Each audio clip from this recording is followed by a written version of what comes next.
आज की कहानी बड़े घर की बेटी, लेखक मुंशी प्रेमचंद्र। बेनी माधव सिंह गौरीपुर गांव के जमींदार और नंबरदार थे। उनके पितामह किसी समय बड़े धन धान्य संपन्न थे। गांव का पक्का तालाब और मंदिर जिनकी अब मरम्मत भी मुश्किल थी, उन्हीं के कीर्ति स्तंभ थे। कहते हैं इस दरवाजे पर हाथी झूमता था। अब उसकी जगह एक बूढ़ी भैंस थी, जिसके शरीर में अस्थि पंजर के सिवा और कुछ शेष न रहा था, पर दूध शायद बहुत देती थी, क्योंकि एक न एक आदमी हाड़ी लिए उसके सिर पर सवार ही रहता था। बेनी माधव सिंह अपनी आधी से अधिक संपत्ति वकीलों को भेंट कर चुके थे। उनकी वर्तमान आय 1000 रुपये वार्षिक से अधिक न थी। ठाकुर साहब के 2 बेटे थे। बड़े का नाम श्रीकंठ सिंह था। उसने बहुत दिनों के परिश्रम और उद्योग के बाद बीए की डिग्री प्राप्त की थी। अब एक दफ्तर में नौकर था। छोटा लड़का लाल बिहारी सिंह दोहरे बदन का सजीला जवान था। भरा हुआ मुखड़ा, चौड़ी छाती, भैंस का 2 सेर ताज़ा दूध वो उठकर सवेरे पी जाता था। श्रीकंठ सिंह की दशा बिल्कुल विपरीत थी। इन नेत्रप्रिय गुणों को उन्होंने B0A0 इन्हीं 2 अक्षरों पर न्योछावर कर दिया था। इन 2 अक्षरों ने उनके शरीर को निर्बल और चेहरे को कांतिहीन बना दिया था। इसी से वैद्यक ग्रंथों पर उनका विशेष प्रेम था। आयुर्वेदिक औषधियों पर उनका अधिक विश्वास था। शाम सवेरे उनके कमरे से प्रायः खरल की सुरीली कर्णमधुर ध्वनि सुनाई दिया करती थी। लाहौर और कलकत्ते के वैद्यों से बड़ी लिखा पड़ी रहती थी। श्रीकंठ इस अंग्रेजी डिग्री के अधिपति होने पर भी अंग्रेजी सामाजिक प्रथाओं के विशेष प्रेमी न थे, बल्कि वो बहुधा बड़े जोर से उसकी निंदा और तिरस्कार किया करते थे। इसी से गाँव में उनका बड़ा सम्मान था। दशहरे के दिनों में वो बड़े उत्साह से रामलीला होते और स्वयं किसी न किसी पात्र का पाठ लेते थे। गौरीपुर में रामलीला के वही जन्मदाता थे। प्राचीन हिंदू सभ्यता का गुणगान उनकी धार्मिकता का प्रधान अंग था। सम्मिलित कुटुंब के तो वो एकमात्र उपासक थे। आजकल स्त्रियों को कुटुंब में मिलजुल कर रहने की जो अरुचि होती है, उसे वो जाति और देश दोनों के लिए हानिकारक समझते थे। यही कारण था कि गौ की ललनाएं उनकी निंदक थीं। कोई तो उन्हें अपना शत्रु समझने में भी संकोच न करती थीं। स्वयं उनकी पत्नी को ही इस विषय में उनसे विरोध था।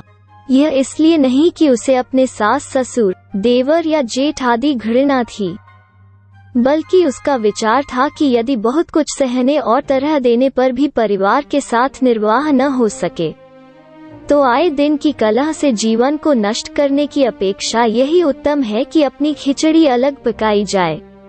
आनंदी एक बड़े उच्च कुल की लड़की थी। उसके बाप एक छोर रियासत के ताल्लुकेदार थे। विशाल भवन, एक हाथी, 3 कुत्ते, बाज, बहरी शिकरे, झाड़ फानूस, आनरी मजिस्ट्रेट और ऋण, जो एक प्रतिष्ठित ताल्लुकेदार के भोग्य पदार्थ हैं, सभी यहाँ विद्यमान थे। नाम था भूप सिंह। बड़े उदार चित्त और प्रतिभाशाली पुरुष थे, पर दुर्भाग्य से लड़का एक भी न था। 7 लड़कियों हुई और दैवयोग से सब की सब जीवित रहीं। पहली उमंग में तो उन्होंने 3 ब्याह दिल खोल कर किए, पर 15-20 हजार रुपयों का कर्ज सिर पर हो गया, तो औखें खुली, हाथ समेट लिया। आनंदी चौथी लड़की थी। वो अपनी सब बहनों से अधिक रूपवती और गुणवती थी। इससे ठाकुर भूप सिंह उसे बहुत प्यार करते थे। सुंदर संतान को कदाचित उसके माता पिता भी अधिक चाहते हैं। ठाकुर साहब बड़े धर्म संकट में थे कि इसका विवाह कहाँ करें। न तो यही चाहते थे कि ऋण का बोझ बढ़े, और न यही स्वीकार था कि उसे अपने को भाग्यहीन समझना पड़े। एक दिन श्रीकंठ उनके पास किसी चंदे का रुपया मांगने आए। शायद नागरी प्रचार का चंदा था। भूप सिंह उनके स्वभाव पर रीझ गए और धूमधाम से श्रीकंठ सिंह का आनंदी के साथ ब्याह हो गया। आनंदी अपने नए घर में आई तो यहाँ का रंग ढंग कुछ और ही देखा। जिस टीम टाम की उसे बचपन से ही आदत पड़ी हुई थी, वो यहाँ नाम मात्र को भी न थी। हाथी घोड़ों का तो कहना ही क्या, कोई सजी हुई सुंदर बहेली तक न थी।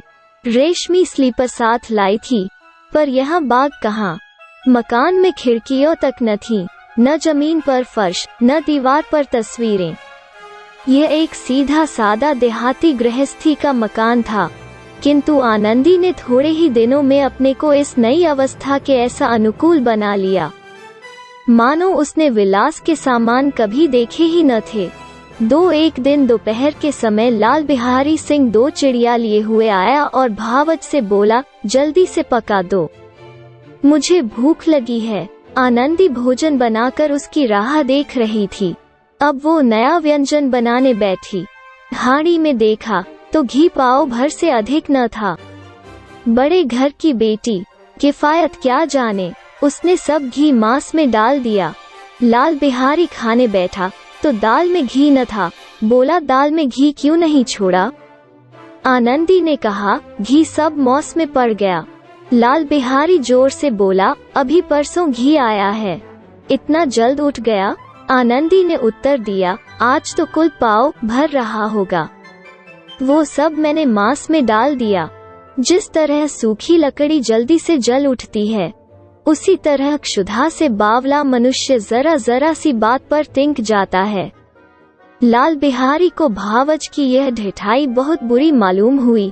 तिनक कर बोला, मैके में तो चाहे घी की नदी बहती हो, स्त्री गालियां सह लेती हैं, मार भी सह लेती हैं, पर मैके की निंदा उनसे नहीं सही जाती। आनंदी मुंह फेर कर बोली, हाथी मरा भी तो 9 लाख का, वहाँ इतना घी नित्य नाई का हार खा जाते हैं। लाल बिहारी जल गया, थाली उठाकर पलट दी और बोला, जी चाहता है जीभ पकड़कर खींच लूं। आनंद को भी क्रोध आ गया, मुंह लाल हो गया। बोली, वो होते तो आज इसका मजा चखाते। अब आप पर उजड़ ठाकुर से न रहा गया। उसकी स्त्री एक साधारण जमींदार की बेटी थी। जब जी चाहता उस पर हाथ साफ कर लिया करता था। खड़ाऊ उठाकर आनंदी की ओर जोर से फेंकी और बोला, जिसके गुमान पर भूली हुई हो उसे भी देखूंगा और तुम्हें भी। आनंदी ने हाथ से खड़ाऊ रोकी, सिर बच गया, पर अंगली में बड़ी चोट आई। क्रोध के मारे हवा से हिलते पत्ते की भांति कांपती हुई अपने कमरे में आकर खड़ी हो गई। स्त्री का बल और साहस, मान और मर्यादा पति तक है। उसे अपने पति के ही बल और पुरुषत्व का घमंड होता है। आनंदी खून का घूंट पीकर रह गई। 3 श्रीकंठ सिंह शनिवार को घर आया करते थे। बृहस्पति को यह घटना हुई थी। 2 दिन तक आनंदी कोप भवन में रही, न कुछ खाया न पिया, उनकी बाट देखती रही। अंत में शनिवार को वो नियमानुकूल संध्या समय घर आए और बाहर बैठकर कुछ इधर उधर की बातें, कुछ देश काल संबंधी समाचार तथा कुछ नए मुकदमों आदि की चर्चा करने लगे। यह वार्तालाप 10 बजे रात तक होता रहा। गौ के भद्र पुरुषों को इन बातों में ऐसा आनंद मिलता था कि खाने पीने की भी सुधि न रहती थी। श्रीकंठ को पिंड छुड़ाना मुश्किल हो जाता था। ये 2-3 घंटे आनंदी ने बड़े कष्ट से काटे। किसी तरह भोजन का समय आया, पंचायत उठी, एकांत हुआ तो लाल बिहारी ने कहा, भैया आप जरा भाभी को समझा दीजिएगा कि मुंह संभाल कर बातचीत किया करें, नहीं तो एक दिन अनर्थ हो जाएगा। बेनी माधव सिंह ने बेटे की ओर साक्षी दी, हाँ, बहु बेटियों का यह स्वभाव अच्छा नहीं कि मर्दों के मून लगे। लाल बिहारी, वो बड़े घर की बेटी हैं, तो हम भी कोई कुर्मी का हार नहीं है। श्रीकंठ ने चिंतित स्वर से पूछा, आखिर बात क्या हुई? लाल बिहारी ने कहा, कुछ भी नहीं, यूं ही आप उलझ पड़ी। मैके के सामने हम लोगों को कुछ समझती ही नहीं। श्रीकंठ खा पीकर आनंदी के पास गए। वो भरी बैठी थी, यह हजरत भी कुछ तीखे थे। आनंदी ने पूछा, चित्त तो प्रसन्न है? श्रीकंठ बोले, बहुत प्रसन्न है, पर तुमने आजकल घर में यह क्या उपद्रव मचा रखा है? आनंदी की त्योरियों पर बल पड़ गए। झुंझलाहट के मारे बदन में ज्वाला सी दहक उठी। बोली, जिसने तुमसे ये आग लगाई है उसे पाऊं। मुंह झुलस दून। श्रीकंठ, इतनी गर्म क्यों होती हो, बात तो कहो। आनंदी, क्या कहूँ, यह मेरे भाग्य का फेर है, नहीं तो गंवार छोकरा जिसको चपरासगिरी करने का भी शऊर नहीं, मुझे खड़ाऊ से मार कर यूं न अकड़ता। श्रीकंठ, सब हाल साफ साफ कहा तो मालूम हो, मुझे तो कुछ पता नहीं। आनंदी, परसों तुम्हारे लाडले भाई ने मुझसे मांस पकाने को कहा, घी हांडी में पाव भर से अधिक न था, वो सब मैंने मांस में डाल दिया। जब खाने बैठा तो कहने लगा, दल में घी क्यों नहीं है। बस इसी पर मेरे मैके को बुरा भला कहने लगा, मुझसे न रहा गया। मैंने कहा कि वहाँ इतना घी तो नाई का हार खा जाते हैं और किसी को जान भी नहीं पड़ता। बस इतनी सी बात पर इस अन्यायी ने मुझ पर खड़ाऊ फेंक मारी। यदि हाथ से न रोक लूं तो सिर फट जाए। उसी से पूछो, मैंने जो कुछ कहा है वो सच है या झूठ। श्रीकंठ की आंखें लाल हो गईं। बोले, यहाँ तक हो गया इस छोकरे का यह साहस। आनंदी स्त्रियों के स्वभावानुसार रोने लगी, क्योंकि आंसू उनकी पलकों पर रहते हैं।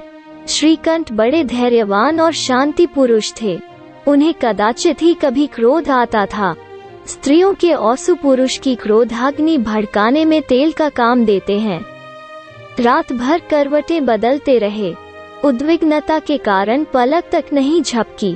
प्रातः काल अपने बाप के पास जाकर बोले, दादा, अब इस घर में मेरा निवाह न होगा। इस तरह की विद्रोहपूर्ण बातें कहने पर श्रीकंठ ने कितनी ही बार अपने कई मित्रों को आड़े हाथों लिया था, परंतु दुर्भाग्य, आज उन्हें स्वयं वे ही बातें अपने मुंह से कहनी पड़ी। दूसरों को उपदेश देना भी कितना सहज है।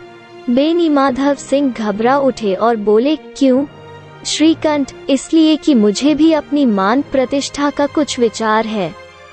आपके घर में अब अन्याय और हठ का प्रकोप हो रहा है। जिनको बड़ों का आदर सम्मान करना चाहिए, वे उनके सिर चढ़ते हैं। मैं दूसरे का नौकर ठहरा घर पर रहता नहीं। यहाँ मेरे पीछे स्त्रियों पर खड़ाऊं और जूतों की बौछारें होती हैं।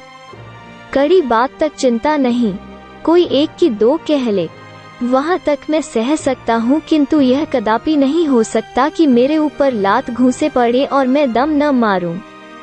बेनी माधव सिंह कुछ जवाब न दे सके। श्रीकंठ सदैव उनका आदर करते थे। उनके ऐसे तेवर देखकर बूढ़ा ठाकुर अवाक रह गया। केवल इतना ही बोला, बेटा, तुम बुद्धिमान होकर ऐसी बातें करते हो? स्त्रियां इस तरह घर का नाश कर देती है, उनको बहुत सिर चढ़ाना अच्छा नहीं। श्रीकंठ, इतना मैं जानता हूँ, आपके आशीर्वाद से ऐसा मूर्ख नहीं हूँ। आप स्वयं जानते हैं कि मेरे ही समझाने बुझाने से इसी गांव में कई घर संभल गए, पर जिस स्त्री की मान प्रतिष्ठा का ईश्वर के दरबार में उत्तरदाता हूँ, उसके प्रति ऐसा घोर अन्याय और पशुवत व्यवहार मुझे असह्य है। आप सच मानिए, मेरे लिए यही कुछ कम नहीं है कि लाल बिहारी को कुछ दंड नहीं होता। अब बेनी माधव सिंह भी गरमाए, ऐसी बातें और न सुन सके। बोले, लाल बिहारी तुम्हारा भाई है, उससे जब कभी भूल चूक हो उसके कान पकड़ो। लेकिन श्रीकंठ, लाल बिहारी को मैं अब अपना भाई नहीं समझता।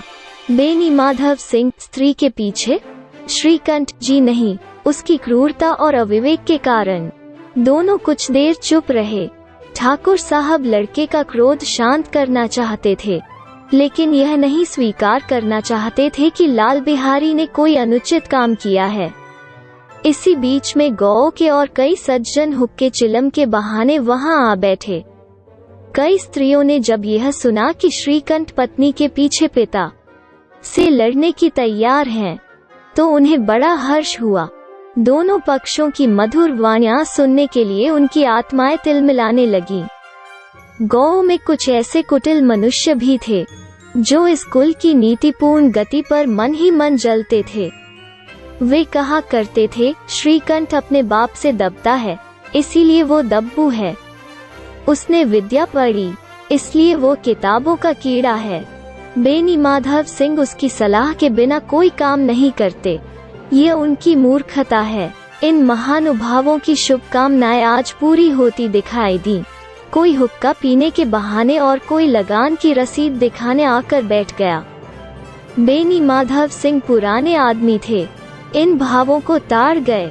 उन्होंने निश्चय किया चाहे कुछ ही क्यों न हो, इन द्रोहियों को ताली बजाने का अवसर न दूंगा। तुरंत कोमल शब्दों में बोले, बेटा मैं तुमसे बाहर नहीं हूँ, तुम्हारा जो जी चाहे करो। अब तो लड़के से अपराध हो गया। इलाहाबाद का अनुभव रहित झल्लाया हुआ ग्रेजुएट इस बात को न समझ सका। उसे डिबेटिंग क्लब में अपनी बात पर अड़ने की आदत थी, इन हथकंडों की उसे क्या खबर। बाप ने जिस मतलब से बात पलटी थी वो उसकी समझ में न आया। बोला, लाल बिहारी के साथ अब इस घर में नहीं रह सकता। बेनी माधव, बेटा बुद्धिमान लोग मूर्खों की बात पर ध्यान नहीं देते। वो बेसमझ लड़का है, उससे जो कुछ भूल हुई उसे तुम बड़े होकर क्षमा करो। श्रीकंठ, उसकी इस दुष्टता को मैं कदापि नहीं सह सकता। या तो वही घर में रहेगा या मैं ही। आपको यदि वो अधिक प्यारा है तो मुझे विदा कीजिए, मैं अपना भार आप संभाल लूंगा। यदि मुझे रखना चाहते हैं तो उससे कहिए जहां चाहे चला जाए, बस यह मेरा अंतिम निश्चय है। लाल बिहारी सिंह दरवाजे की चौखट पर चुपचाप खड़ा बड़े भाई की बातें सुन रहा था। वो उनका बहुत आदर करता था।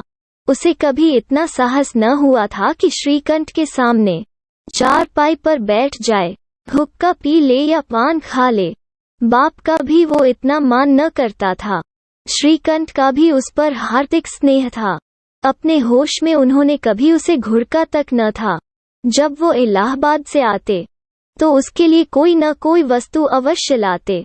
मुग्धा की जोड़ी उन्होंने ही बनवा दी थी।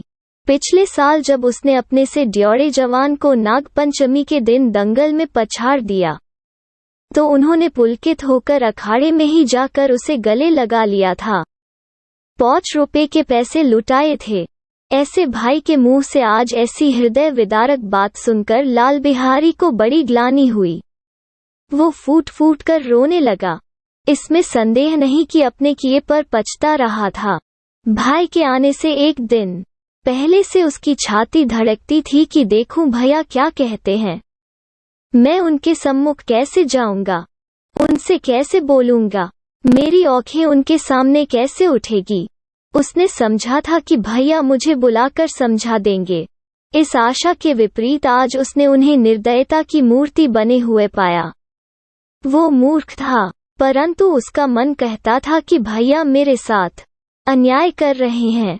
यदि श्रीकंठ उसे अकेले में बुलाकर 2-4 बातें कह देते, इतना ही नहीं 2-4 तमाचे भी लगा देते तो कदाचित उसे इतना दुख न होता। पर भाई का यह कहना कि अब मैं इसकी सूरत नहीं देखना चाहता, लाल बिहारी से सहा न गया। वो रोता हुआ घर आया। कोठारी में जाकर कपड़े पहने, आंखें पोंछी जिसमें कोई यह न समझे कि रोता था। तब आनंदी के द्वार पर आकर बोला, भाभी भैया ने निश्चय किया है कि वो मेरे साथ इस घर में न रहेंगे। अब वो मेरा मुंह नहीं देखना चाहते, इसलिए अब मैं जाता हूँ। उन्हें फिर मुंह न दिखाऊंगा। मुझसे जो कुछ अपराध हुआ उसे क्षमा करना। यह कहते कहते लाल बिहारी का गला भर आया। जिस समय लाल बिहारी सिंह सिर झुकाए आनंदी के द्वार पर खड़ा था, उसी समय श्रीकंठ सिंह भी आंखें लाल किए बाहर से आए। भाई को खड़ा देखा तो घृणा से आंखें फेर ली और कतरा कर निकल गए, मानो उसकी परछाई से दूर भागते हों। आनंदी ने लाल बिहारी की शिकायत तो की थी, लेकिन अब मन में पछता रही थी। वो स्वभाव से ही दयावती थी। उसे इसका तनिक भी ध्यान न था कि बात इतनी बढ़ जाएगी। वो मन में अपने पति पर झुंझला रही थी कि यह इतने गर्म क्यों होते हैं। उस पर यह भय भी लगा हुआ था कि कहीं मुझसे इलाहाबाद चलने को कहें तो कैसे क्या करूंगी। इस बीच में जब उसने लाल बिहारी को दरवाजे पर खड़े यह कहते सुना कि अब मैं जाता हूँ, मुझसे जो कुछ अपराध हुआ क्षमा करना, तो उसका रहा सहा क्रोध भी पानी हो गया। वो रोने लगी। मन का मैल धोने के लिए नयन जल से उपयुक्त और कोई वस्तु नहीं है। श्रीकंठ को देखकर आनंदी ने कहा, लाला बाहर खड़े बहुत रो रहे हैं। श्रीकंठ, तो मैं क्या करूं? आनंदी, भीतर बुला लो, मेरी जीभ में आग लगे। मैंने कहां से यह झगड़ा उठाया? श्रीकंठ, मैं न बुलाऊंगा। आनंदी, पछताओगे, उन्हें बहुत ग्लानि हो गई है, ऐसा न हो, कहीं चल दें। श्रीकंठ न उठे। इतने में लाल बिहारी ने फिर कहा, भाभी, भैया से मेरा प्रणाम कह दो। वो मेरा मुंह नहीं देखना चाहते, इसलिए मैं भी अपना मुंह उन्हें न दिखाऊंगा। लाल बिहारी इतना कहकर लौट पड़ा और शीघ्रता से दरवाजे की ओर बढ़ा। अंत में आनंदी कमरे से निकली और उसका हाथ पकड़ लिया। लाल बिहारी ने पीछे फिर कर देखा और आंखों में आंसू भरे बोला, मुझे जाने दो। आनंदी, कहाँ जाते हो? लाल बिहारी, जहाँ कोई मेरा मुंह न देखे। आनंदी, मैं न जाने दूंगी। लाल बिहारी, मैं तुम लोगों के साथ रहने योग्य नहीं हूँ। आनंदी, तुम्हें मेरी सौगंध, अब एक पग भी आगे न बढ़ाना। लाल बिहारी, जब तक मुझे यह न मालूम हो जाए कि भैया का मन मेरी तरफ से साफ हो गया, तब तक मैं इस घर में कदापि न रहूंगा। आनंदी, मैं ईश्वर को साक्षी देकर कहती हूँ कि तुम्हारी ओर से मेरे मन में तनिक भी मैल नहीं है। अब श्रीकंठ का हृदय भी पिघला। उन्होंने बाहर आकर लाल बिहारी को गले लगा लिया। दोनों भाई खूब फूट फूट कर रोए। लाल बिहारी ने सिसकते हुए कहा, भैया, अब कभी मत कहना कि तुम्हारा मुंह न देखूंगा। इसके सिवा आप जो दंड देंगे मैं सहर्ष स्वीकार करूंगा। श्रीकंठ ने कांपते हुए स्वर में कहा, लल्लू, इन बातों को बिल्कुल भूल जाओ। ईश्वर चाहेगा तो फिर ऐसा अवसर न आवेगा। बेनी माधव सिंह बाहर से आ रहे थे। दोनों भाइयों को गले मिलते देखकर आनंद से पुलकित हो गए। बोल उठे, बड़े घर की बेटियां ऐसी ही होती हैं, बिगड़ता हुआ काम बना लेती हैं। गांव में जिसने यह वृतांत सुना, उसी ने इन शब्दों में आनंदी की उदारता को सराहा। बड़े घर की बेटियां ऐसी ही होती हैं। दोस्तों, ये कहानी आपको कैसी लगी जरूर बताइएगा, और यदि आप चैनल पर नए हैं तो सब्सक्राइब जरूर करें। धन्यवाद।